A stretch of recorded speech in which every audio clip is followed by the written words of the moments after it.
I don't know how this is going to sound. I'm going to try it on my phone, see how it works. But let me start this video by giving a shout out to my man KK.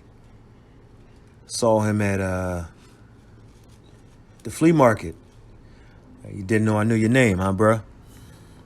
Shout out to KK. We had some discussion, and you might hear from him in the near future. We'll see. We'll see how that works out.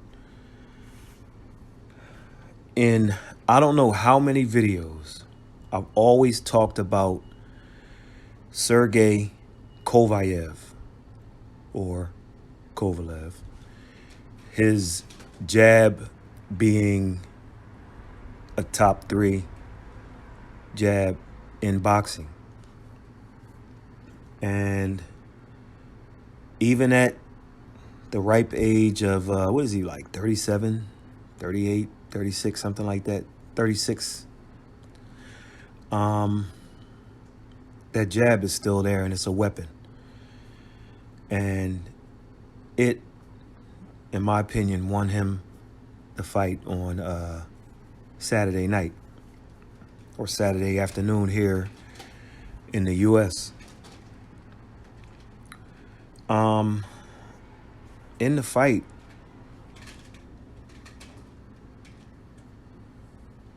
Anthony Yarde, he was exhausted during the middle rounds.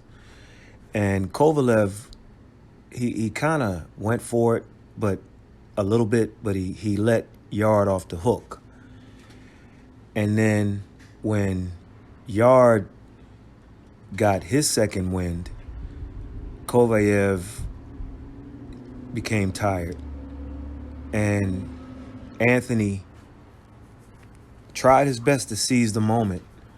Everybody's talking about, well, he should have did this, he should have done that. The guy was tired. I mean, he shot what he could in the 8th round, and he almost got Kovalev out of there. Kovalev, I'll say that. People don't like the way I pronounce the name. So he almost got Kovalev out of there in the 8th. A few more punches and he would have done it. But he didn't. And people are, what's wrong with him, man? How come he didn't? How come? He couldn't. He tried. And then he shot his load and he got arm weary once again. Now, I don't know what's in that Russian water, but Sergey was a dead man walking. But whatever he drank between rounds 8 and 9, man. Anyway, Kovalev had a big 9th round. And so he got his second wind. And now Yarde is fading. And then he kind of got tired again. Both guys are tired at this point. But then Kovalev kind of got what I'll call his third wind before Yarde got his third wind. So he got his third wind, whereas Yarde was dead on his feet. And eventually, Yarde got crushed. An 8-figure payday with Saul Alvarez now looms for Kovalev. He should take that fight and ride off in the sunset. Because although he won, and he won all but maybe 3 rounds on my card, I believe that's how I had it, Kovalev looked old and slow. It was that jab that allowed him to win rounds. And if he goes on to fight again, he'll probably lose to Alvarez at this point. However, he will make Alvarez eat that jab before it's all said and done. He'll put up a good fight. But he's at the point now where they're both at the point now where youth is best served, and it's going to be served ice cold. Maybe you could have given Yarde the first round. I believe I gave him the first, the 7th, and the 8th. Definitely the 7th and 8th. Was it the first or second? I can't remember, but those rounds were good for him. But that's about it. It was a learning experience for Yarde, but I won't sit back and say what everyone else says, including Kovalev.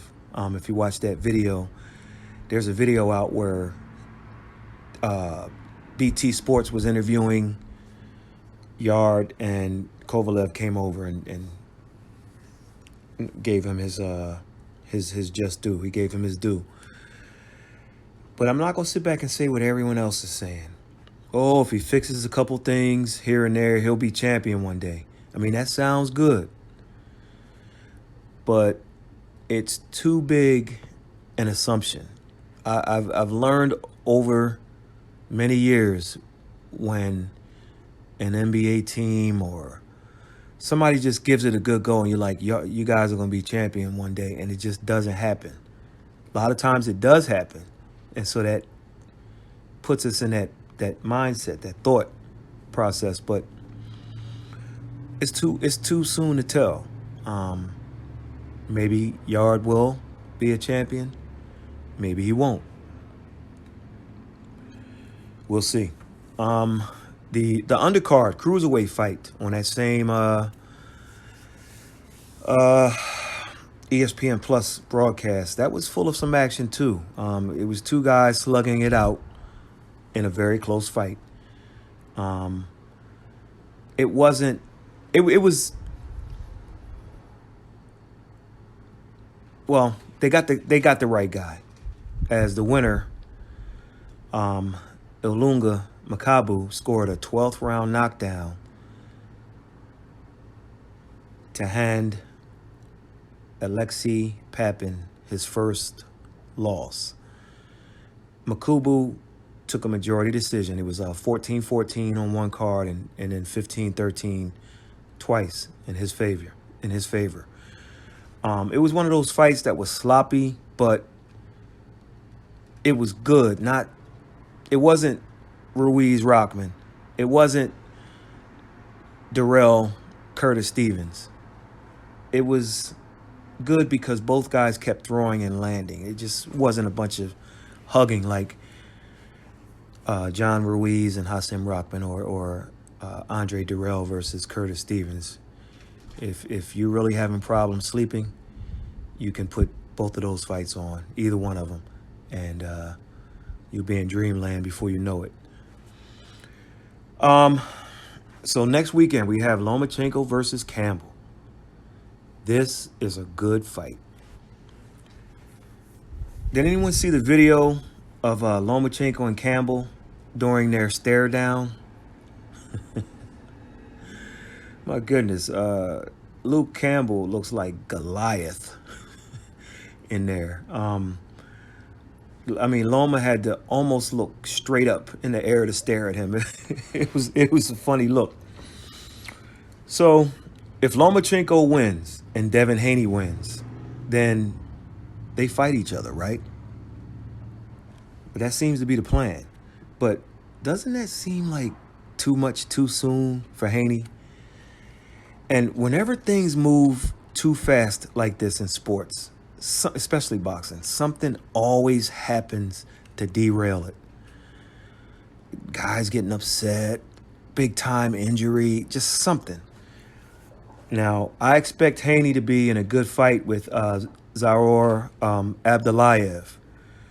Now, I've seen a little bit on Abdullayev. He has a good offensive technique. He does some things defensively to make you miss. He really likes to counter punch, especially with that counter left hook, which is a good one. What makes it even better is if he's not countering, just a pure counter, like you throw, I slip it, and then I counter. he actually tries to throw that punch with opponents when he throws it. You understand? So he punches with guys. Look at the first Nonito Donaire fight with my main man, Vic Darchinyan, and you'll see how he caught Vic. He punched with him. Abdullayev reaches to throw his right hand, which is a no-no, and he often pushes it instead of throwing it. And so when that happens, I think Haney will look for counter opportunities himself. So this is a fight with two guys who don't have that one punch power. Haney has almost everything you want from an offensive standpoint. Just not the power.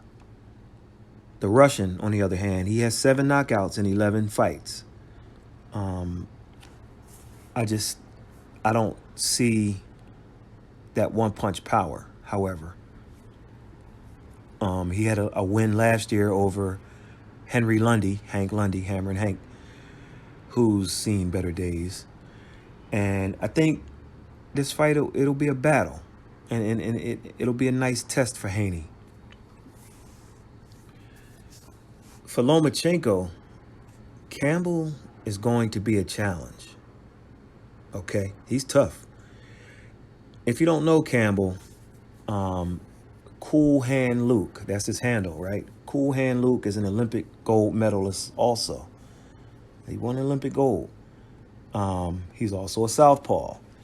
And many believe a southpaw might be the answer to the Lomachenko puzzle, more so than an orthodox fighter. Will it be this go around? Well, we'll see. Campbell has something like a 6-inch reach advantage on Lomachenko, so Loma's going to have to get inside and get some work done. Campbell has 2 losses, but both were controversial. First, he lost to Ivan Mendy. Close fight, split decision. They fought a second time, and in the rematch, last year he soundly beat Mendy to line up the Lomachenko fight.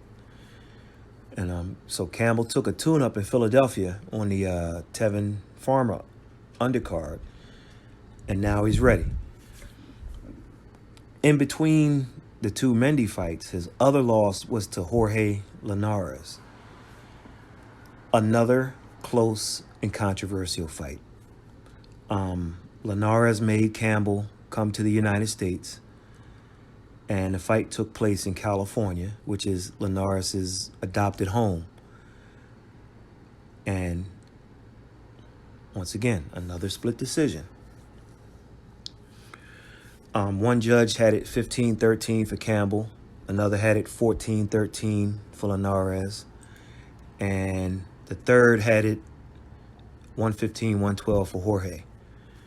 Now remember, Campbell is a UK fighter. Linares fights a lot of his fights in the United States. The fight was in the United States. And it was in Linares' adopted home, California. And it was on a Golden Boy card, California, United States. Linares is a Golden Boy fighter.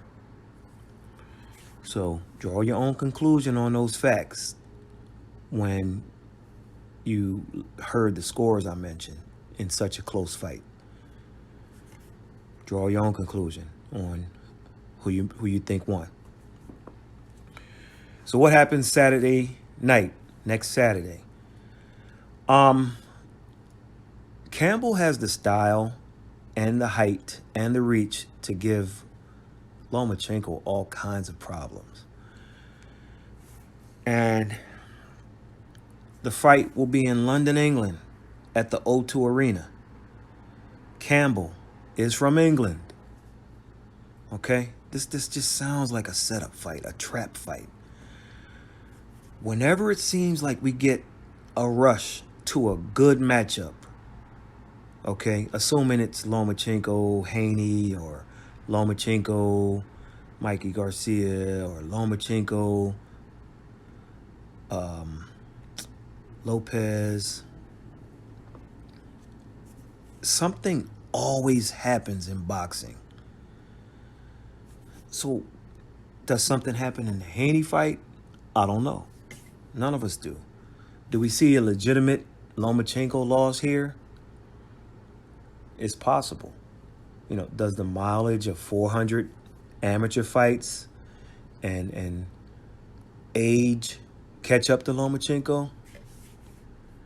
Lomachenko's body's breaking down, whether it's the shoulder surgeries or the other injuries. So we don't know. Or does Cool Hand Luke rally behind the home crowd and give Lomachenko an outright loss? Don't know. He has the skill, the style, and the amateur background to do so. I tell you what, Lomachenko better be on his A game, aggressive style A game, because anything close in England on Saturday night, and we will have a new WBO, WBC, WBA, and ring lightweight champion. He better be on his game.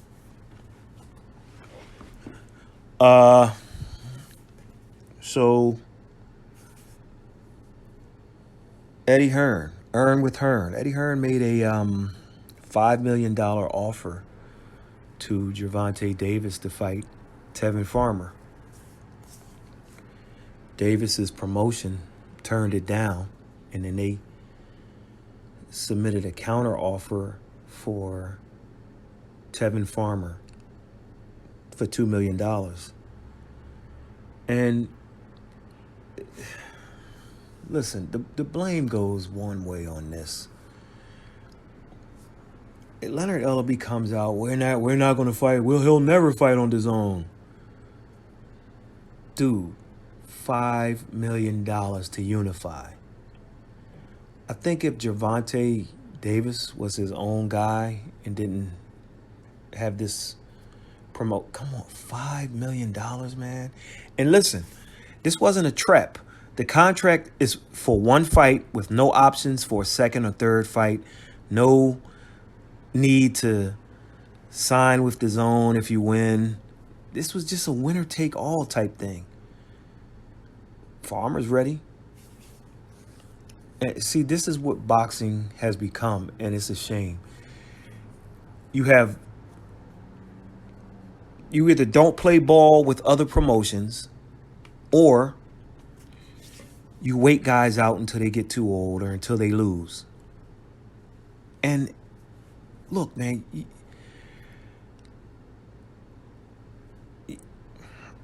you try not to call this. Everybody has their bias, okay? But I call it the way I see it. If you want to challenge what I call, fine.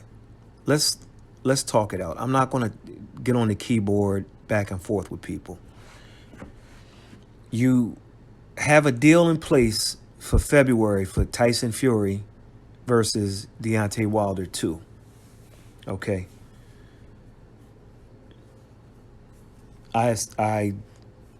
I'm under the assumption if they both win. If one or both of them lost, I don't know. I guess it's still on the table. I don't know. But, and so it's a co-network type of thing. So ESPN is going to have it and Showtime's going to have it. They're working together. If you can do it with that fight, then there should be no problem with a Crawford versus Spence Jr. There should be no problem with a Farmer and Davis. I mean, Top Rank has worked with DAZN. Top Rank, Golden Boy has worked with ESPN and Top Rank. and DAZN. I mean, Premiere, you got to get on board. Main Events works with whoever, K2, whoever. Speaking of Premiere, Heyman Boxing, I got a copyright strike, and so I wanted to appeal it. But what YouTube does, and maybe YouTube's listening, they send you this thing saying, well, if you appeal, we're going to let whoever gave you the strike appeal, and then they could take legal action, and then you have to fight it out that way, and so on and so forth. But the gripe I have, the argument I have is actually with YouTube, but they've designed it in a way where once you select that button to say, okay, I want to fight this, they immediately make it a thing between you and who gave you the copyright strike. In this case, Heyman Boxing. My gripe is with both parties, don't get me wrong, but it's mainly with YouTube. So it's like, I want to hit the button, but I want to tell them, no, I'm not arguing with them right now. I'm arguing with you, because if you see my argument, you'll understand it. Now, buddy of mine got a copyright strike from, guess who? Heyman Boxing. And I gave them some info that I guess helped them in one way or another, and they got their copyright strike removed. I could go that same route. I'm not sure I'm going to,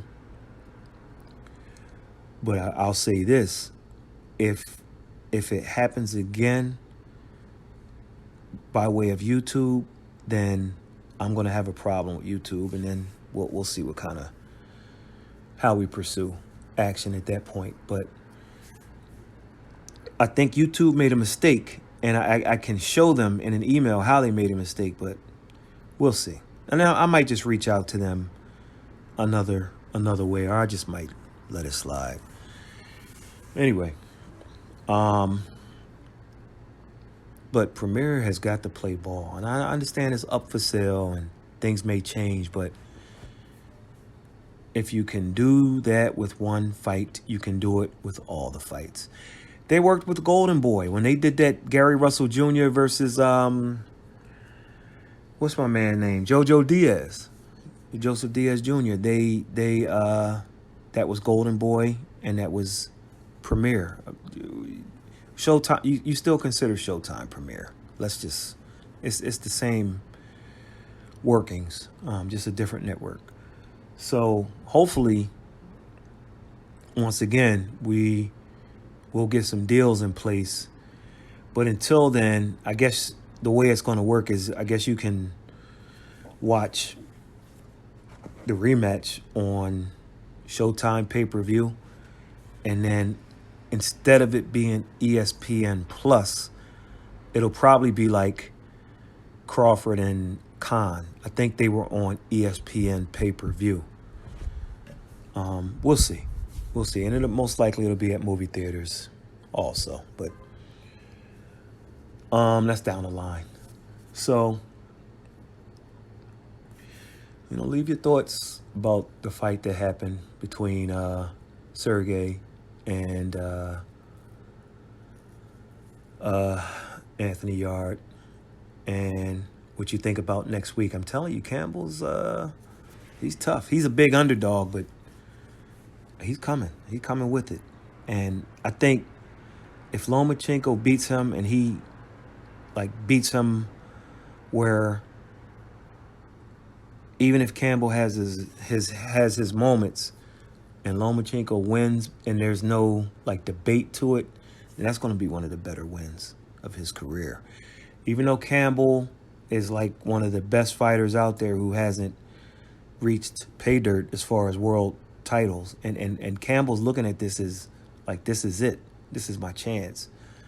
I mean, he won one of those WB something silver type things, but that doesn't count.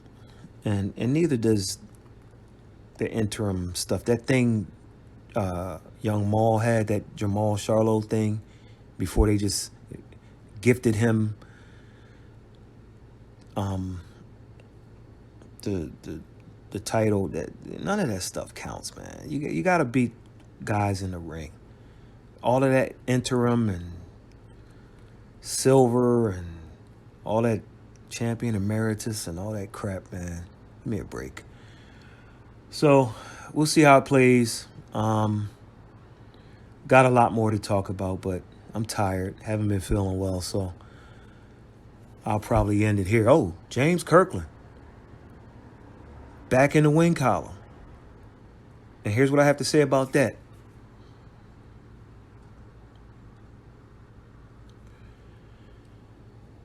All right, we'll catch you guys on the next one.